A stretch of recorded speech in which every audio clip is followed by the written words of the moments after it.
అన్న ఇక్కడ sir sir sir sir sir sir sir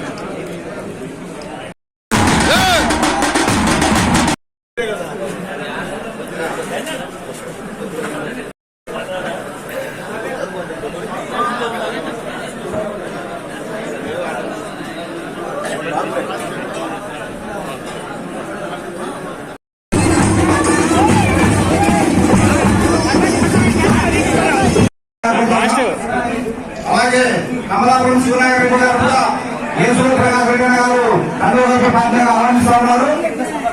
Venkateswara Goud గారిని ఆయన కూడా సూర్యప్రకాశ్ రెడ్డి గారు కండోదర్శి పార్టీలో ఆహ్వానించవలసిందిగా కోరుతున్నాం. అన్ని కూడా చాలా సమస్యలు ఉన్నాయి. ఇవాటి మీద ముఖ్యంగా తాగిన సమస్య మీద తప్పుడు మేము దృష్టి పెట్టి అన్ని గ్రామాల్లో ఎక్కడ వీళ్ళక్కడ తాగిన సమస్య పరిష్కరించుకుంటూ అలా ఇల్లు కానివ్వండి, దగ్గర పరుగుదొడ్లు కానివ్వండి, రోడ్డు కానివ్వండి, లేదు కానీ అవన్నీ ఇంపార్టెన్స్ ఇచ్చుకుంటూ తప్పకుండా మీకు అందరికీ అందుబాటులో ఉండి మీ కష్టాల్లో పాల్పంచుకొని మీ నాయకులంతా కూడా కలిసి నాయకులతో కూడా మీతో అండగా ఉండి తప్పకుండా మీ అభివృద్ధి తోడ్పడి తెలియజేసుకుంటూ అర్జున్ గారికి కూడా అర్జున్ గారికి వాళ్ళ బంధుమిత్రులకంతా కూడా మంచి భవిష్యత్తు తెలియకపోవడం మంచి భవిష్యత్తు ఉంటుంది. ఎవరు భయపడే పని లేదు, ఎవరు పేట అనుకుంటుంది. మాకు కావాల్సింది కులబంధం లేదు, అంతా కూడా మనతో ఉడుకున్నారు. ఎవరికి భయపడే పని లేదు. మీకు అన్ని కూడా ముట్టుకుపోతాం, మనమంతా ఉడుకు కాబట్టి తప్పక మీకు అండగండి.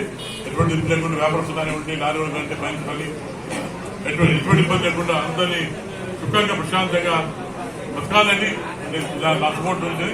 దాన్ని కూడా అందరూ వ్యాపారం చేసుకొని మన కుటుంబాలు బాగుంటాయి ఆశిస్తారు.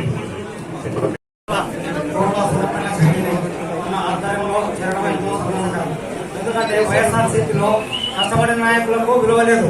2014 నుండి ఆయన ఎమ్మెల్యే కాలం ముందు నుండి ఎంతో కష్టపడి ఎన్నో డబ్బులు సొంత కష్టం చేసిన డబ్బులు కూడా ఖర్చు పెట్టి దాదాపు ₹1 దాకా ఆయన ఎమ్మెల్యే కాలందుకు లోకల్ బాడీ ఎలక్షన్లకు నేను దాదాపు ₹1 ఖర్చు పెట్టడం జరిగింది.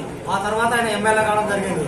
సరే నేను అప్పుడు నాకు కొన్ని ఇబ్బందుల వలన నేను టీడీపీలోకి వచ్చిన తర్వాత వచ్చేసి నన్ను మళ్ళా అట్లా పార్టీలో ఉండి నష్టపోయినా తర్వాత ప్రతిపక్షంలో 4 ఏళ్ళు నన్ను నాకు అనేక ఇబ్బందులకు గురి చేసినారు. లోకల్ లీడర్లు, వైఎస్ఆర్ లీడర్లు, లోకల్ లీడర్లలో వాళ్ళ పిఏలతో ఎన్నో ఇబ్బందులు పెట్టడం జరగడం, ఎన్నో నష్టాలు జరగడం.